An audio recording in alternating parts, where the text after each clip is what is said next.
ദൈവത്തിൻ്റെ അതിപരിശുദ്ധ നാമം മഹത്വപ്പെടുമാറാകട്ടെ. നമ്മളിന്ന് വായിക്കുന്നത് വിശുദ്ധ ലൂക്കോസിൻ്റെ സുവിശേഷം 11-ാം അധ്യായം 1-ാമത്തെ തിരുവചനം. അവൻ ഒരിടത്ത് പ്രാർത്ഥിച്ചു കൊണ്ടിരിക്കുകയായിരുന്നു. പ്രാർത്ഥിച്ചു കഴിഞ്ഞപ്പോൾ ശിഷ്യന്മാരിൽ ഒരുവൻ വന്നു പറഞ്ഞു, കർത്താവേ, യോഹന്നാൻ തൻ്റെ ശിഷ്യരെ പഠിപ്പിച്ചതുപോലെ ഞങ്ങളെയും പ്രാർത്ഥിക്കാൻ പഠിപ്പിക്കുക. പരിശുദ്ധ തൃത്വൈക ദൈവത്തിന് സ്തുതി. ക്രിസ്തുവിൻ്റെ സുവിശേഷത്തിൽ നാം ഉടനീളം കാണുന്ന ഒരു കാര്യമാണ് പ്രാർത്ഥിച്ചു കൊണ്ടിരിക്കുന്ന യേശുവിനെ, സാക്ഷാൽ ദൈവത്തിനെ. വിശുദ്ധ ത്രിയേക സത്യദൈവത്തിലെ 3 പേഴ്സണാലിറ്റീസിൽ, ആളുത്വങ്ങളിൽ ഒരാളായ ഈ ഭൂമിയിലേക്ക് മനുഷ്യരാശിയുടെ രക്ഷയ്ക്കായി ഇറങ്ങി വന്ന സാക്ഷാൽ പുത്രൻ തമ്പുരാനെ, യേശുവിനെ പ്രാർത്ഥിക്കേണ്ട ആവശ്യമുണ്ട്. ഇന്ന് നാം ആരോടാണോ പ്രാർത്ഥിക്കുന്നത്, ആ യേശു സാക്ഷാൽ ദൈവം പ്രാർത്ഥിക്കുന്ന സമയം. എന്തുകൊണ്ടായിരിക്കാം യേശു ഇങ്ങനെ നിരന്തരം പ്രാർത്ഥിച്ചത്? ഇത് മനസ്സിലാക്കുവാൻ നാം യേശുവിൻ്റെ ഇരട്ട സ്വഭാവം ശ്രദ്ധിക്കണം. യേശു സത്യദൈവവും സത്യമനുഷ്യനുമായി ഈ ഭൂമിയിൽ ജീവിക്കുന്ന സമയം. യേശു ക്രിസ്തു ഭൂമിയിൽ വന്നപ്പോൾ നാം ഓരോരുത്തരെയും പോലെ ബലഹീനനാണ്.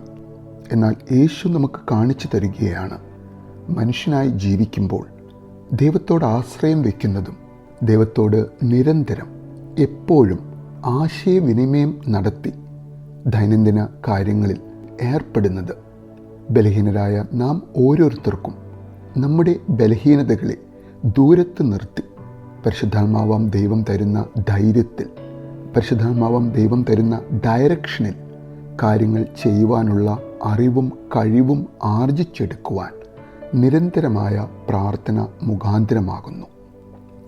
ഈ ഭൂമിയിലായിരുന്നപ്പോഴും യേശുവിനെ ഒന്നായിരിക്കുന്ന തൻ്റെ പിതാവാം ദൈവവുമായുള്ള ബന്ധം, സ്നേഹത്തിൻ്റെ ബന്ധം, നാം സ്നേഹിക്കുന്നവരും നമ്മെ സ്നേഹിക്കുന്നവരും എന്നും എപ്പോഴും ഒരുമിച്ച് ജീവിക്കണം എന്നാഗ്രഹിക്കുന്ന പോലെ യേശുവിനും പിതാവാം ദൈവത്തിനും ഏകതയിൽ ജീവിക്കുവാൻ, ഒന്നായി ജീവിക്കുവാൻ, പരസ്പരം ബന്ധത്തിൽ, പരസ്പരം ഐക്യത്തിലിരിക്കുവാൻ, എപ്പോഴും പരസ്പരം ആശയവിനിമയം നടത്തണം. ആ ബന്ധമാണ്, ആ ഐക്യമാണ് പ്രാർത്ഥന. അല്ലാതെ പ്രാർത്ഥന വെറും ആവശ്യങ്ങൾ പറയുന്ന സമയമല്ല എന്ന് നമുക്ക് കാണിച്ചു തരുന്ന യേശു.